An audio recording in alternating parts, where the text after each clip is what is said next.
2019 সালের 7 মে চট্টগ্রামের শাহ আমানত আন্তর্জাতিক বিমানবন্দর থেকে নিখোঁজ হন কাস্টমস কর্মকর্তা আব্দুল আহাদ। পরিবারের চোখের সামনে থেকে হারিয়ে যাওয়া সেই মানুষটির কোনো খোঁজ মেলেনি টানা 6 বছর। অবশেষে 2025 সালের অক্টোবরের এক দুপুরে ফেনীর ছাগলনাইয়া উপজেলা স্বাস্থ্য কমপ্লেক্সের সামনে পড়ে থাকা এক মরদেহের পকেট থেকে পাওয়া ব্যাংক অ্যাকাউন্ট নম্বর খুলে দেয় এক লুকোনো অধ্যায়, যার শেষ অধ্যায় হল আহাদের নিথর দেহ। চট্টগ্রাম থেকে শুরু হয়ে ফেনী পর্যন্ত 6 বছরের এক যন্ত্রণার গল্প এখন পুরো পরিবার, এমনকি দেশকেও নাড়িয়ে দিয়েছে। চট্টগ্রামে একাই থাকতেন আহাদ। স্ত্রী ও 2 মেয়ে ছিলেন ঢাকায়। জীবনের শুরুতে তিনি ছিলেন এক কলেজের প্রভাষক। শিক্ষার আলো ছড়ানোর স্বপ্ন ছিল চোখে। পরে যোগ দেন কাস্টমস বিভাগে, দায়িত্ব পান সিলেট ওসমানী বিমানবন্দরে, তারপর ঢাকার শাহজালালে, সর্বশেষ চট্টগ্রাম শাহ আমানতে। সেখান থেকেই এক ভোরে হঠাৎ হারিয়ে যান। ভোরের দিকে আহাদের ভাবির ফোনে আসে আতঙ্কের খবর, তোমার স্বামীকে আমরা নিয়ে গেছি। পরিবারের মানুষগুলো ছুটে যায়, যোগাযোগ করে আইনশৃঙ্খলা বাহিনীর নানা দপ্তরে। মুক্তিপণ হিসেবে 2 লাখ টাকা দেয় পরিবার, কিন্তু আহাদ আর ফেরেননি। এক মুহূর্তে এক মায়ের বুক, এক স্ত্রীর অপেক্ষা, 2 মেয়ের হাসি, সব যেন অন্ধকারে ডুবে যায়। 6 বছর পর সেই মানুষটি ফিরে এলেন, কিন্তু নিথর দেহ হয়ে।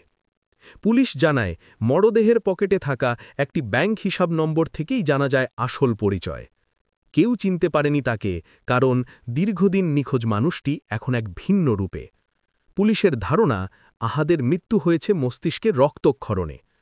তবে পরিবারের মনে প্রশ্ন, একজন সরকারি কর্মকর্তা যিনি অপহৃত হয়েছিলেন, তার দেহ হঠাৎ করে ফেনীতে এলো কিভাবে? ছাগলনাইয়া থানার ওসি আবুল বাশার বলেন, ময়নাতদন্তের প্রতিবেদন হাতে না আসা পর্যন্ত নিশ্চিত করে কিছু বলা যাচ্ছে না। পরিবার যে অপহরণের কথা বলছে, আমরা বিষয়টি খতিয়ে দেখছি।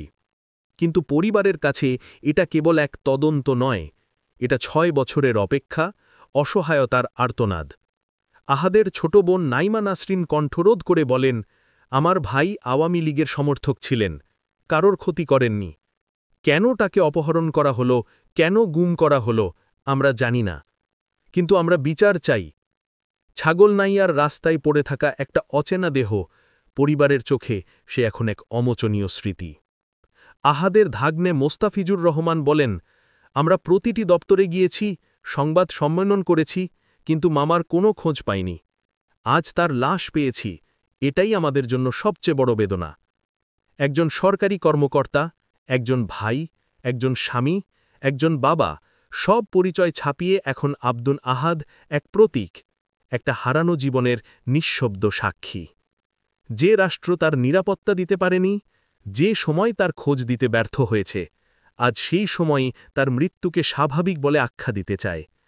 কিন্তু আহাদের পরিবার জানে, এই মৃত্যু স্বাভাবিক নয়।